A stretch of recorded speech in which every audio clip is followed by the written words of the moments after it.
जी, वो जो टॉपिक है हमारे पास दैट इज़ स्पाइनल कॉर्ड। और स्पाइनल कॉर्ड आपके पास हम इसको ये भी कहते हैं कि ये हराम मगज़ के तौर पर भी नॉर्मली हम लोग इसको जान रहे होते हैं, ठीक है। और स्पाइनल कॉर्ड को हम लोग समहाउ ये भी मेंशन करते हैं कि ये भाई आपका जो है वो सेकंड ब्रेन के तौर पर भी काम करता है।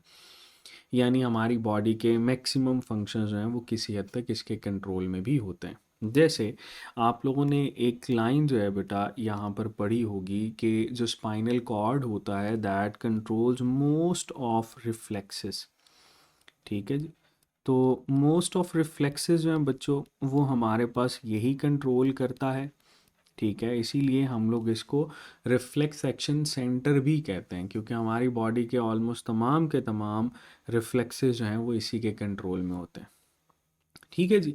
अच्छा, अब इसकी एक और बड़ी वजह ये है कि ये रिफ्लेक्सेस को क्यों कंट्रोल करता है, तो उसको ज़रा अंडरस्टैंड कर लें। क्योंकि रिफ्लेक्सेस जो होते हैं ना ये आपके पास स्पॉन्टेनियस रिस्पॉन्सेज होते हैं, और ये ज़्यादातर मिक्स नर्व्स हैं वो हमारे पास कंट्रोल करती हैं। तो इसीलिए जब हम लोग स्पाइनल कॉर्ड की बात करते हैं तो स्पाइनल कॉर्ड के अंदर से जो नर्व्स निकलती हैं जिनको हम लोग स्पाइनल नर्व्स मेंशन करते हैं, these are labelled as spinal nerves. ये स्पाइनल नर्व्स जो होती है ना बेटा, there are 31 pairs of spinal nerves. 31 जोड़े होते हैं स्पाइनल नर्व के। अच्छा, अब मज़े की बात ये है कि ये जितनी भी स्पाइनल नर्व्स होती हैं ना, ये सारी की सारी बेटे हमारे पास मिक्स्ड नर्व्स की कैटेगरी के अंदर आती हैं। All of these are categorized in the category of mixed nerves. अच्छा, फिर यहाँ पर हम लोग ये 31 पेयर की बजाय हम इसको 62 नर्व्स जो हैं वो भी मेंशन कर सकते हैं। These are also labelled as 62 nerves, जो कि मिक्स नर्व्स की कैटेगरी के अंदर आती हैं। अच्छा, फिर बेटे अगर हम लोग इसकी रेंज की बात करें तो ये हमारे पास कहाँ से कहाँ तक रेंज करता है इसको भी देख लें। मेड्यूला ऑब्लॉन्गेटा हम लोगों ने एक पढ़ा था जो कि ब्रेन स्टेम का हिस्सा होता है, मेड्यूला ऑब्लॉन्गेटा। तो मेड्यूला ऑब्लॉन्गेटा ये हमारे पास हाइंड ब्रेन में पाया जाता है, या हम लोग इसको बोलते हैं कि मेड्यूला ऑब्लॉन्गेटा, पोन्स और मिड ब्रेन ये तीनों मिलकर जो है वो आपके पास ब्रेन स्टेम भी बनाते हैं। यहाँ से बच्चों ये ओरिजिनेट करता है और up to the level of L2 जो है वो हमें ये दिखाई देता, up to the level of L2, ठीक है जी। L2 बोलते हैं सेकंड लंबर रीजन तक बेटे हम इसको मेंशन कर रहे होते हैं। चलो, ये बेटे हमारे पास इनकी जो स्पाइनल कॉर्ड की कुछ ओरिएंटेशन है उसको हम लोग शो करते हैं, जिसके बेटा कुछ हिस्से हैं। जैसे हमारे पास एक हिस्सा जो है दैट इज सर्वाइकल स्पाइन, ठीक है। सर्वाइकल स्पाइन हम लोग इसको मेंशन करते हैं। फिर आपके पास थोरेसिक स्पाइन आ जाता है, ठीक हो गया। फिर बेटे हमारे पास लंबर स्पाइन आ जाता है जो कि लंबर रीजन में होता है। लास्ट पे सेक्रम और कॉक्सी यानी जो टेल पोर्शन होता है उसमें हम लोग इसको कैटेगराइज करते हैं, ठीक है जी। चलो, अब ये जो सर्वाइकल स्पाइन होती है ना बेटा, ये कितनी होती हैं और ये नर्व्स कहाँ से निकलती हैं ये भी देखनी है। ये जो सर्वाइकल स्पाइंस होती हैं ना बेटा, ये हमारे पास टोटल 8 पेयर्स जो हैं वो हम लोग लेबल करते हैं। 8 पेयर्स होते हैं, there are 8 pairs of spinal nerves, ठीक है जी। अच्छा, अब ये जो स्पाइनल नर्व्स होती हैं यानी 16 हो जाएंगी, ये नर्व्स निकलती कहाँ से हैं उसको भी बेटे अंडरस्टैंड करना ज़रूरी है कि ये नर्व्स जो हैं, फ़र्ज़ कर लो हम लोग ये कहते हैं ये छोटे छोटे ना पोर्स होते हैं, इन पोर्स से ना ये निकलती हैं। इन पोर्स को हम लोग क्या लेबल करते हैं, these pores are labelled as intervertebral foramen. Intervertebral foramen बेटे हम लोग इसको बोलते हैं। फोरामेन का मतलब होता है ओपनिंग, तो इंटर वर्टिब्रल फोरामेन का मतलब ये है कि ये दो वर्टिब्रास के दरमियान जो ओपनिंग है ना बेटा, उनसे ये नर्व्स निकल रही होंगी दोनों साइड्स पे। तो ये आपको क्लियर होना चाहिए। फिर आ जाते हैं हम लोग बेटा थोरेसिक स्पाइन की तरफ। जो थोरेसिक स्पाइन होती है इसमें हमारे पास ना 12 पेयर्स जो हैं वो पाए जाते हैं। There are 12 pairs of nerves. तो कितने हो गए टोटल आपके पास जो है 20, तो यहीं पे हो गए। लंबर की बात करते हैं तो लंबर में बेटे हम लोग मेंशन करते हैं कि जो लंबर स्पाइन होती है इसके पास ना 5 पेयर्स हम लोग लेबल करते हैं। जो सैक्रम होती है इसमें भी बेटे हम लोग 5 पेयर्स मेंशन करते हैं, तो 30 हो गए। ठीक है, फिर आ जाती है कॉक्सी।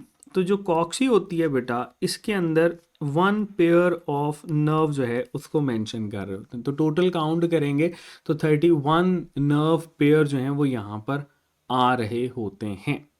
ओके हो गया।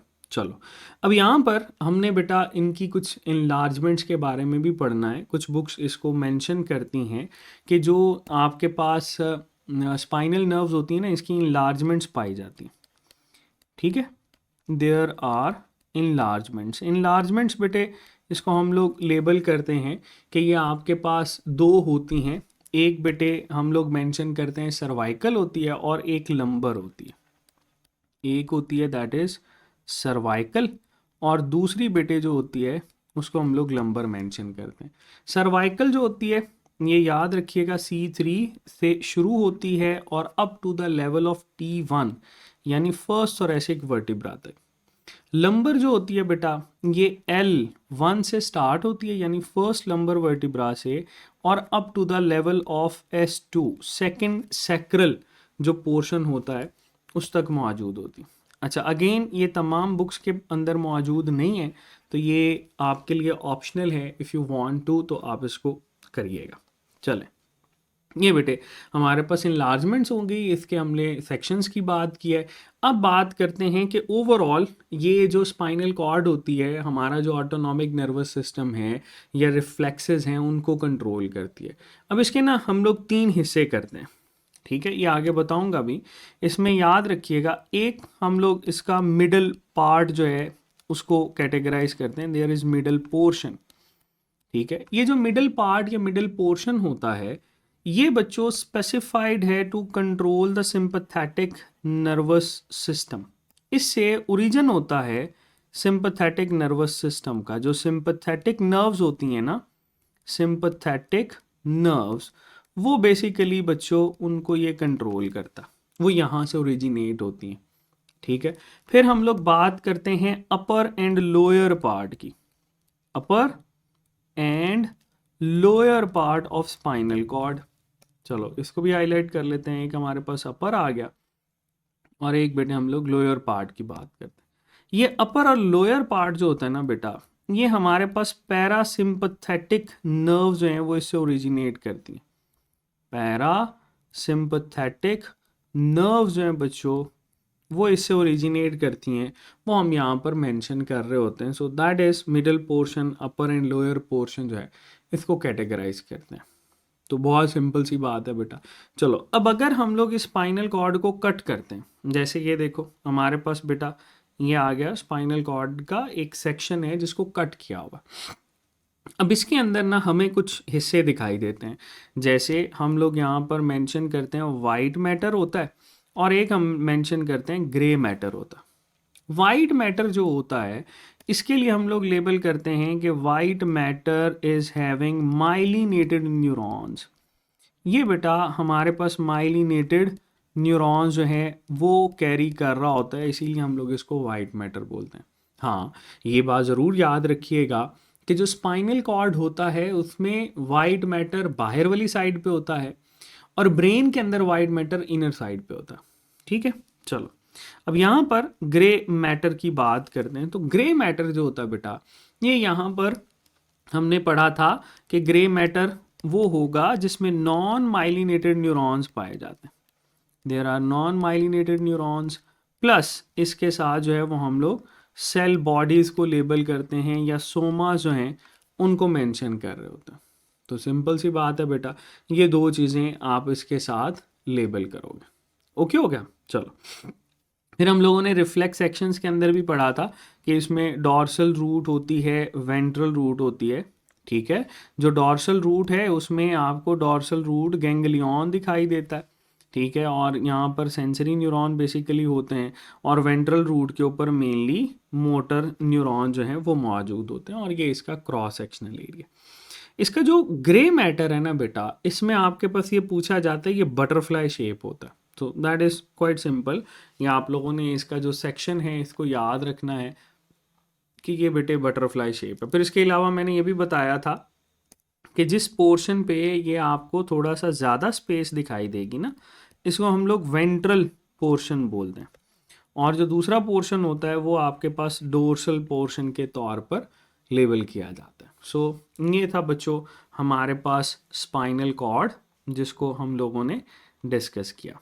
आई होप ये जो स्पाइनल कॉर्ड है बेटा ये आपको क्लियर है, इसकी जो क्यूरीज हैं वो सारी की सारी आप लोगों ने इसको अंडरस्टैंड कर लिया। That is all from the spinal cord.